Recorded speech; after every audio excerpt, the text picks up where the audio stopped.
오늘은 마태복음 5장에 기록되어 있는 산상설교 가운데 하늘아버지의 온전하심과 같이 너희도 온전하라 하는 말씀을 가지고 은혜를 받고자 합니다.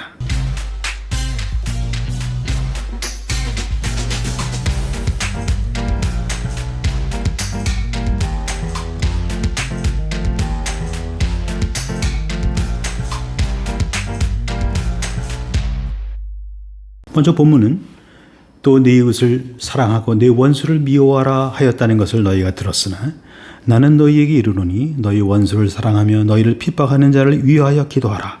이같이 한즉 하늘에 계신 너희 아버지의 아들이 되리니 이는 하나님이 그 해를 악인과 선인에게 비추게 하시며 비를 의로운 자와 불의한 자에게 내리우심이니라. 너희가 너희를 사랑하는 자를 사랑하면 무슨 상이 있으리요? 세리도 이같이 아니하느냐? 또 너희가 너희 형제에게만 무난하면 남보다 더하는 것이 무엇이냐? 이방인들도 이같이 아니하느냐? 그러므로 하늘에 계신 너희 아버지의 온전하심과 같이 너희도 온전하라. 네, 오늘 이 말씀은 우리가 좀 더 간단히 정리한다면 원수 사랑은 기독교 신앙의 목표이며 신자의 완성된 모습이라는 것이죠. 여기 온전하다 하는 그 말이 그런 뜻을 갖고 있다는 것이죠. 그러나 이 원수 사랑이라고 하는 것은 우리 인간의 본능에 호소해서는 결코 이룰 수 없다는 것이죠. 그래서 예수님께서는 하나님 아버지의 성품을 의지해서 그 성품을 닮아서야만이 가능하다 하고 말씀을 하고 계시는 것입니다. 그래서 이것은 법규를 실천하거나 이상을 실현하는 그러한 덕목이 아니라 오로지 하나님의 인격에 호소해서 그 인격을 힘입어 이것을 이룰 수 있다 하는 것을 이야기하고 있죠. 그래서 우리는 하나님의 마음, 하나님의 시각, 또 하나님의 관심, 또 하나님의 일하시는 그 모든 일에 우리는 집중을 해야 되는 것이죠. 출애굽기 20장에 기록되어 있는 10계명 가운데 10번째 계명은 놀랍게도 행위에 관련된 계명이 아니라 우리의 마음에 관련된 계명이에요. 내 이웃의 집을 탐내지 말지니라. 내 이웃의 아내나 그의 남종이나 그의 여종이나 그의 소나 그의 낙이나 무릇 내 이웃의 소유를 탐내지 말지니라. 이것은 다시 예수님께서 오셔서 율법학자나 종교적인 지도자들이 행위에만 집중되어 있는 이 십계명 해석을 이 말씀을 근거로 해서 정신적인 면을 지적하고 있는 것이죠. 육체적인 살인만이 아니라 정신적인 살인도 살인이다. 친구를 보고 라가라, 바보라 하는 것도 살인이라는 것이고 여인을 보고 음욕을 품은 그런 일들도 간음죄라고 지적을 하고 있는 것이죠. 그렇기 때문에 모든 인류는 하나님 앞에서 죄인이 아닌 그런 존재가 없다 하는 것이죠. 이것은 우리 인간들을 다 도말하려고 그렇게 설정한 것이 아니라 인간이 얼마나 고급한 존재이며 명예로운 존재인 것을 이렇게 천명하고 있는 것이죠.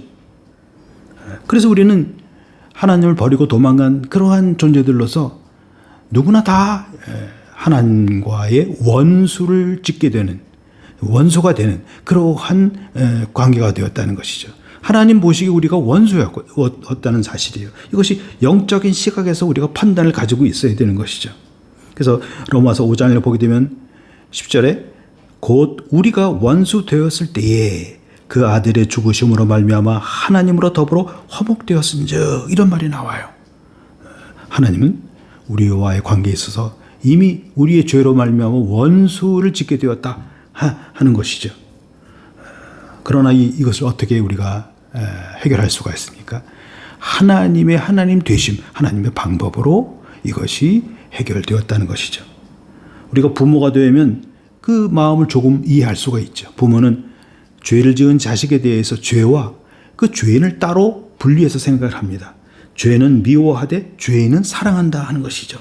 그렇기 때문에 죄를 지은 아들이 죄로부터 벗어나고 죄를 버리고 하나님의 그 아버지의 원하는 바 그 훌륭하고 영광된 그런 자녀로 세워질 때까지 그 회복되는 때까지 부모는 노력을 하는 것이죠. 그런 것처럼 하나님은 오늘 본문에도 해를 악인과 선인에게 비추신다. 또 비를 의로운 자와 불의한 자에게 내리우신다 하는 말은 어떤 도덕 불감증이나 윤리적 무질서를 뜻하는 것이 아니라 하나님은 역사와 인생을 끊임없이 기다리신다.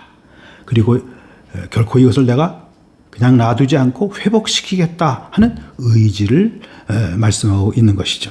그래서 갈라디아서 6장을 보게 되면 형제들아 사람이 만일 무슨 범죄한 일이 드러나거든 신령한 너희는 온유한 심령으로 그러한 자를 바로잡고 네 자신을 돌아봐 너도 시험을 받을까 두려워라. 여기서 바로잡는다고 하는 것은 수정, 즉 코렉션을 뜻하는 것이 아니라 회복, restoration을 뜻하는 것이죠. 이렇게 하나님은 우리를 대우하시고 우리를 회복시키시길 원하십니다. 그래서 우리가 이 자리에 있는 것이죠. 하나님은 끊임없이 하나님의 시각에서 보면 우리를 용서해 오셨고 또 지금도 용서하고 계시고 앞으로도 용서하실 분이십니다. 그래서 우리에게 역사와 인생을 허락하시는 것이죠. 그래서 우리는 고급한 하나님의 자녀로서의 그 상속자로서의 위치로 우리는 초대받고 있다는 것이죠.